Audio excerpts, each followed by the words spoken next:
The idea of being able to do something to steer our own destiny instead of feeling like we are living in a random universe where we cannot figure out how to please them. It doesn't feel good to feel like everything is just random and you can't do anything about it. All right, everybody, can we just stop with all this stuff about attraction? I am not pleased with this. So needless to say, and I've talked about it on this channel before, I am not a fan of this idea of manifesting and anything in the manifestation neighborhood.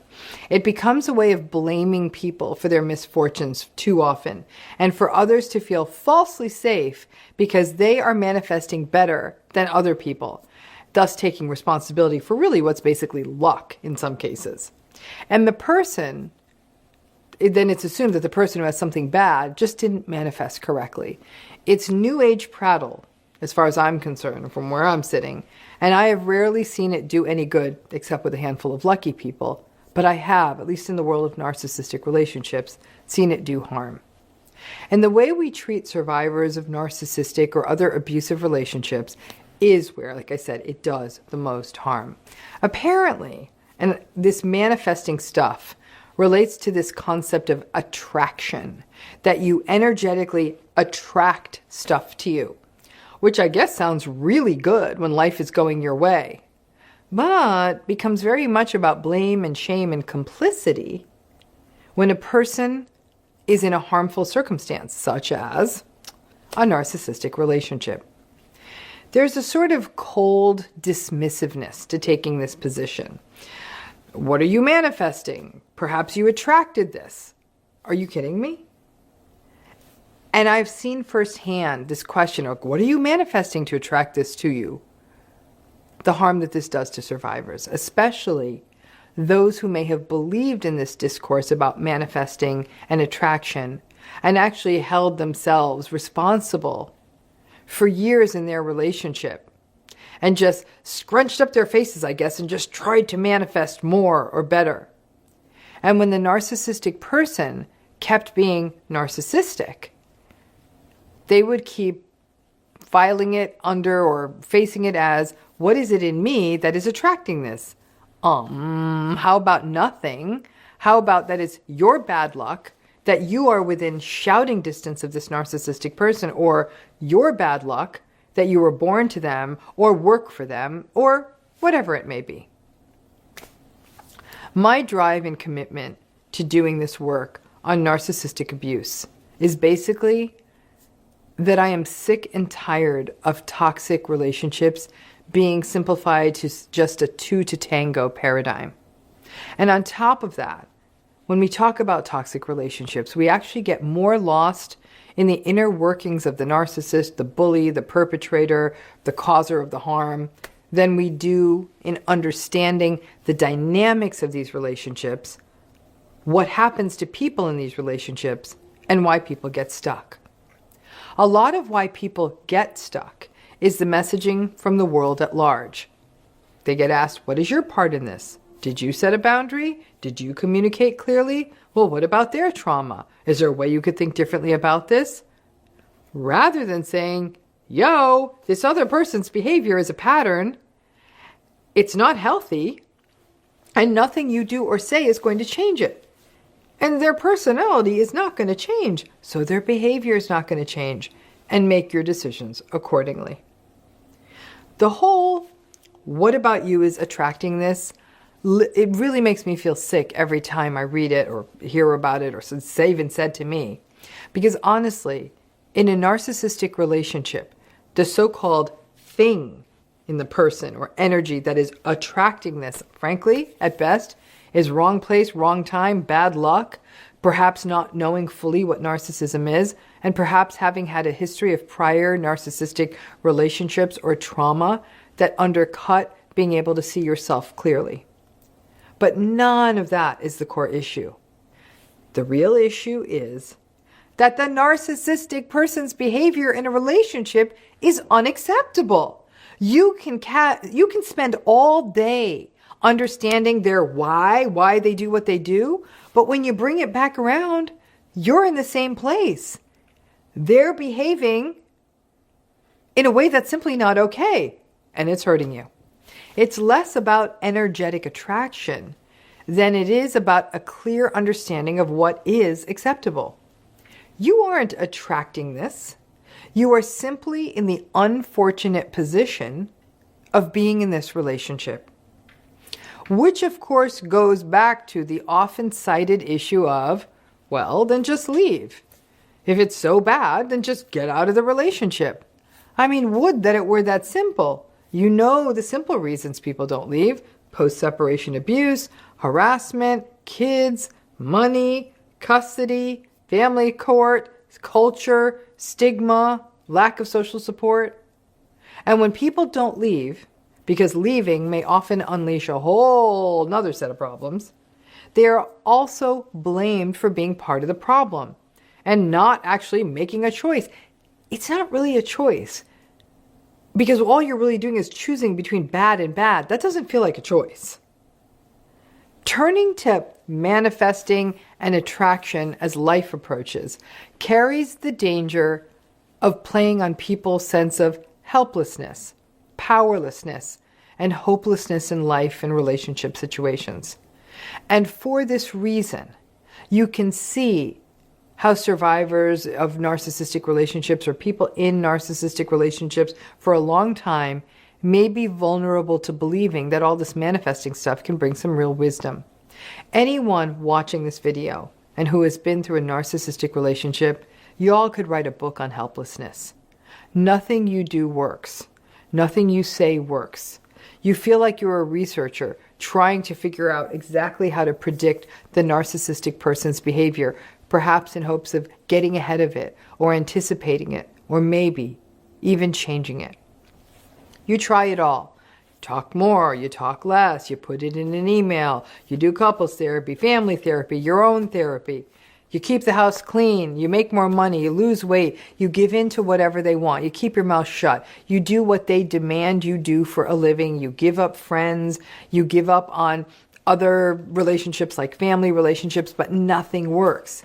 You keep, no matter what you do, you keep getting gaslighted and emotionally abused, and yet you also feel the decent moments in the relationship and recognize that it's not as simple as, well, this is a mean person, but rather a person where you still feel good feelings and want that to last. So in the midst of this, thinking that you could take this into your own hands by manifesting and focusing on attracting the healthy love you deserve or whatever it may be, could be a way to take back a sense of control in what otherwise feels like an unfixable and painful situation where there is no way to really change it. Listen, if a person finds that manifesting is what works for them, then you do you. But please do not fall into the discourse of, well, she's in this unhealthy relationship because that's what she's attracting, and she has to work on that. No, no, and no. Put the focus where it belongs, which is the unhealthy person's unhealthy behavior, which is often interlinked with a few moments here and there that feel normal and good, and may be happening in a person that is often quite engaging and charming and valued by others and does well in the world. It makes it confusing and difficult because of all of that to keep a focus on just the unhealthy behaviors, which are the ones that are causing all the harm. When I read this idea of, well, maybe she attracted the abuse nonsense, I recognize that even when a person really commits to healing from a narcissistic relationship, that the challenge becomes shutting down the foolishness of the world and some of this toxically positive New Age nonsense. No, you did not attract this. You may have gotten stuck because of old demons, but did you pull it forth from the universe? No, that's not how this works. Instead of all this attraction talk, the focus really needs to be on awareness and education, on seeing it and getting it and recognizing that when the human need for attachment comes up against intermittent abuse, nobody has a fighting chance. And that compassion for how difficult these relationships are, and reality about how difficult leaving can be, that's the path forward. Not magical thinking, but uncomfortable radical acceptance. So let's talk a little bit about magical thinking and how it kind of comes into play and might even get people stuck in narcissistic relationships. So we once did a video on the sorts of obsessive compulsive patterns that survivors of narcissistic abuse can often experience. A sort of second guessing, double and triple checking, reassurance seeking. It's sort of a downstream result of being gaslighted. The sheer amount of self-doubt that can be inserted into a person means that a person in a narcissistically abusive relationship will end up engaging in strategies to offset that self-doubt. Now, over time, these patterns can certainly leave a person becoming really inefficient. All that time spent checking and checking again can obviously waste time and expend bandwidth. Narcissistic abuse survivors are already managing so much stress that the greater inefficiency of all this double checking and all of this doubt can take difficult situations and make them even more difficult, and even take the daily stressors of life and make those stressors far, far more challenging. Now, an interesting piece of this relates to something called magical thinking. Now, remember that narcissistic relationships are so founded on hope and future faking, this idea that it's going to get better, maybe someday it's going to get better, maybe I can wish it better or pray it better or manifest it better. Magical thinking is the belief that if you do things in a certain order or don't, you make a wish, notice a sign, that something you want will follow. For example, the clock will read 11:11 and a person makes a wish. If you say something at a certain time or in a certain way, something will happen. If you don't call someone for long enough, then they will call you. Whatever the strange correlation or line that people draw between these two or three things, none of it's based in reality, but it gives people some sense of control. In a narcissistic relationship, magical thinking can play out in many different ways. If I just don't do or say something, then things are going to be fine today. If I see a certain sign in the sky, then that means that we're going to stay together. If a person is out of the narcissistic relationship and hoping that it will still work out, it can be worse. All kinds of wishes and rituals and deals a person makes with themselves. If I just do this thing for 7 nights in a row, then they're going to get in touch with me and hoover me, right? There are few places in life where a person feels more out of control than in a narcissistic relationship. Things like logic literally seem to go out the window because nothing you do works. You're nice, you get raged at. You push back, you are raged at. You are compliant, you are gaslighted. You rebel, you are gaslighted. It can feel that nothing works. And that is actually a realistic assessment of what's happening. Nothing is going to work. If a person does not yet realize that this is a narcissistic relationship, then they may try to apply normal rules of human functioning and human relationships to this relationship and try to do things that would work in a normal relationship, like communicate or do nice things or express gratitude. But none of that works. There is no such thing as enough in a narcissistic relationship. That feeling of being sort of out of control in these relationships, coupled with the long-standing gaslighting, means that a person in one of these relationships is trying to find control somewhere, anywhere. And that is where the magical thinking can come in. Magical thinking is those little deals you make with yourself. If I do this, then this will happen. If I hold my breath by the cemetery, then this will happen. I'll be good luck, right? Magical thinking, especially in narcissistic relationship, can feel like these little hoops you make yourself jump through to make things okay. Making yourself last a certain amount of time without doing or saying something like calling or texting, or little deals, like I said, you make with and for yourself. It's almost like holding your breath and believing that if you hold your breath for long enough, that you will be rewarded. And you may believe that reward may be that today things are going to work out in the relationship. Not going to happen. It's all a throwback to childhood, isn't it? Step on a crack, break your mother's back. Wish on a shooting star. Make a wish on a penny you found in the street. When kids do that, it's sort of sweet. But I got to tell you, it's really treacherous in narcissistic relationships because it can keep you in something really toxic and get you stuck in these relationships, making these deals with yourself and believing that you have a little bit of control in a situation to make things better where you don't. And this can also foster self-blame. Well, this is all my fault because I called too soon, or I didn't make a wish at the right time, or I didn't manifest hard enough, or I didn't pay attention to that sign. Always comes back. All roads lead to self-blame in these relationships. The out of controlness of a narcissistic relationship is so agonizing. And as in any out of control situation, people want control through rational or irrational means. Magical thinking is an extension of some of those obsessive thoughts and compulsive behaviors people often have in these relationships. The idea that maybe, just maybe, if we got things just right, if I did things at just the right moment, that our wish that this relationship could work out, be easier, we could be happy. It's very intoxicating.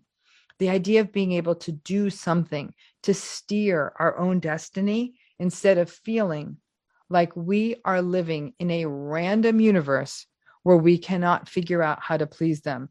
It doesn't feel good to feel like everything is just random and you can't do anything about it. Unfortunately, none of this works. Magical thinking or even non-magical thinking. There's no wish. There's no sign from the universe, no falling star, no magic talisman, no compulsive routine that can turn these relationships around. That is the radical acceptance piece. These personalities and these relationships simply don't change.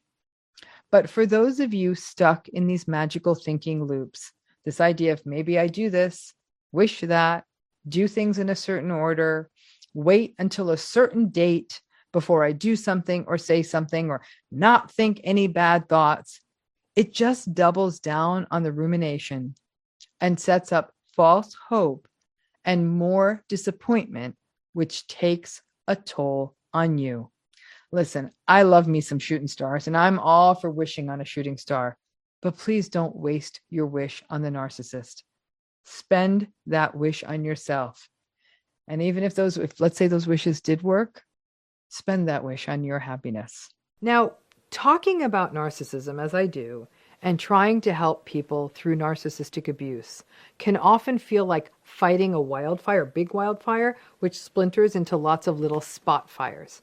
Just when you think you have containment on the big fire, the little ones keep on burning and you can't get all of the fires put out. So you just do your best, which is I'm realizing is all that I can do. Is just kind of trying to keep the spot fires and the big fire managed as well as I can. So I actually just got an email, and I'm just gonna, I'm actually not even gonna use a first initial on this one because I really do try to keep emailers and commenters safe. So you know who you are. Thank you. This person brought up something I had never heard of called the law of mirrors. I'm going to be frank with you. I am not up to speed on a lot of this new age stuff, but I went and I did a bit of a deep dive. And the more I read about it, the more I recognize that this so-called law of mirrors makes people, one more thing to make people more vulnerable to narcissists, and is actually a concept that's likely often weaponized by narcissistic people. What's interesting is that some of these sorts of new age principles often have like a seed of, believability. And the law of mirrors appears to be like that. But the fact is, in the hands of a narcissistic person, these principles often get commandeered into tools that can be harmful. So I dug as much as I could I guess, again, this isn't like, it's not like in psychological writings, but it appears that the fundamental basis of the law of mirrors is that all of the feelings you have for or about somebody else come from you. And I get that part of it. Our feelings are ours. We take responsibility for our feelings. But then the law of mirrors goes on to say that anything that you recognize or comment on in another person, it implies that you carry those qualities as well. So, if I were to notice entitlement in another person, the law of mirrors would say, I'm entitled. So does that make sense? When I read about this, I was like, ooh, 2 words for you, not good. Because obviously that means, according to this law of mirrors, if someone recognizes narcissistic patterns or gaslighting or invalidation or lack of empathy or entitlement or superficiality or victimhood or contempt in another person, according to this so-called law of mirrors, by you noticing or recognizing that in another person, then that means that you're the one who's narcissistic or gaslighting or invalidating or not empathic, etc., yourself. No. I want to curse so bad. No.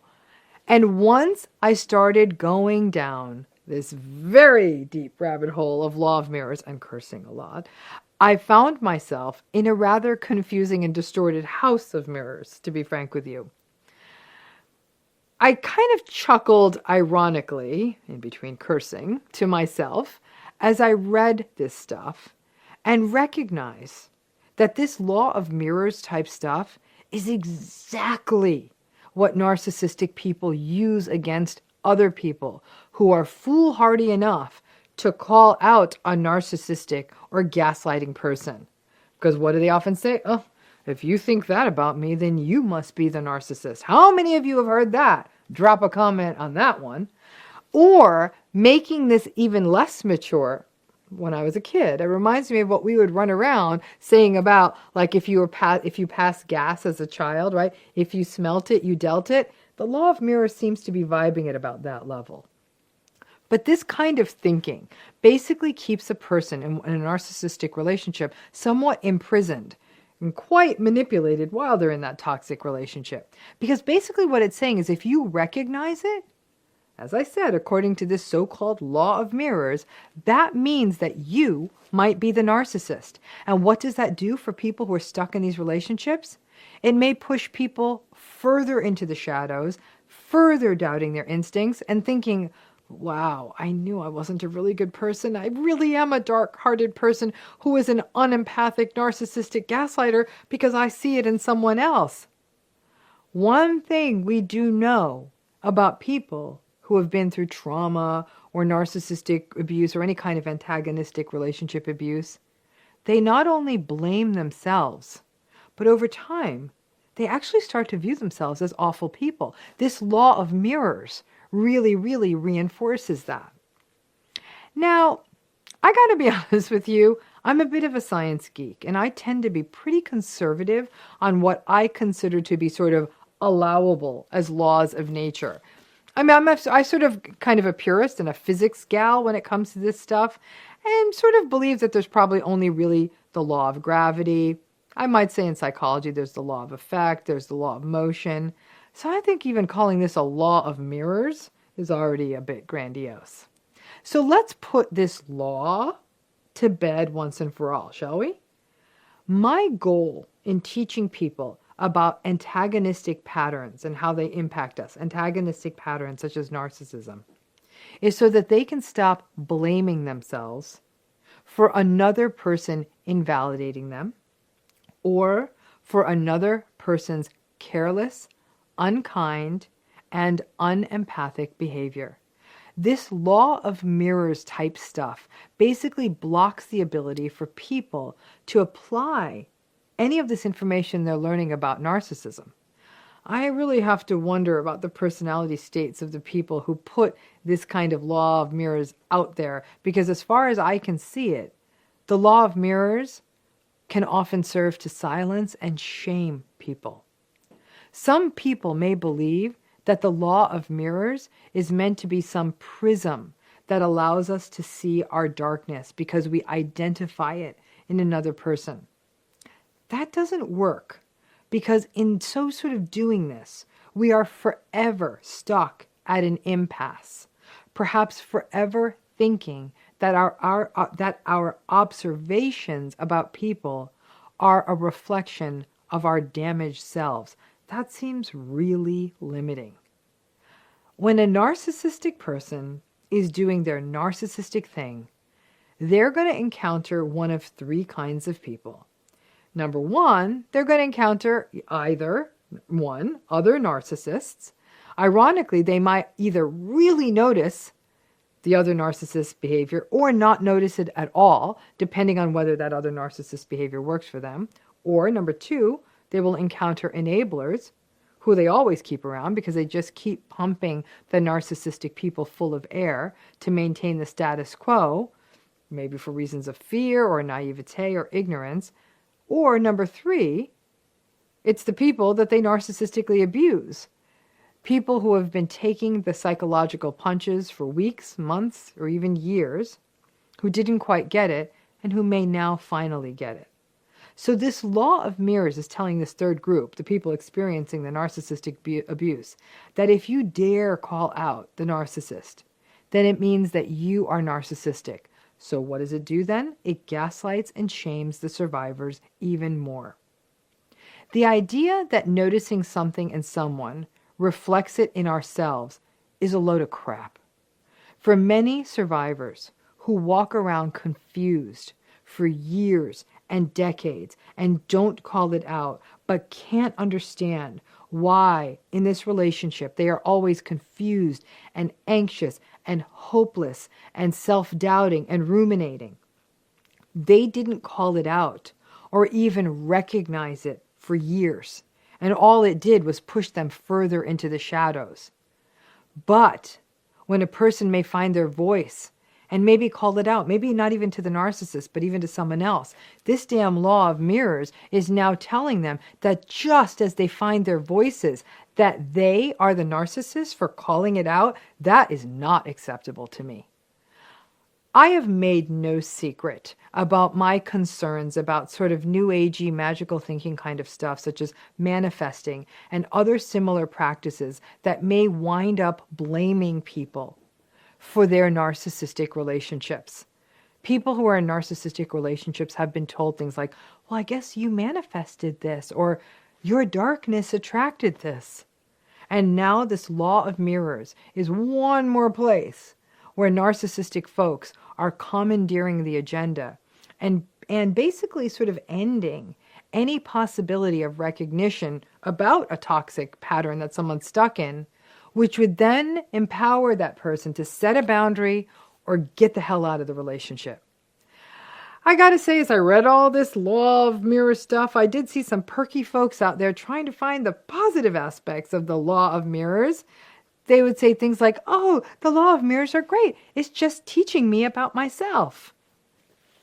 What I see is that a narcissistic person who believes in this or accesses it will use it to further confuse a partner or a family member or a friend who is likely already blaming themselves.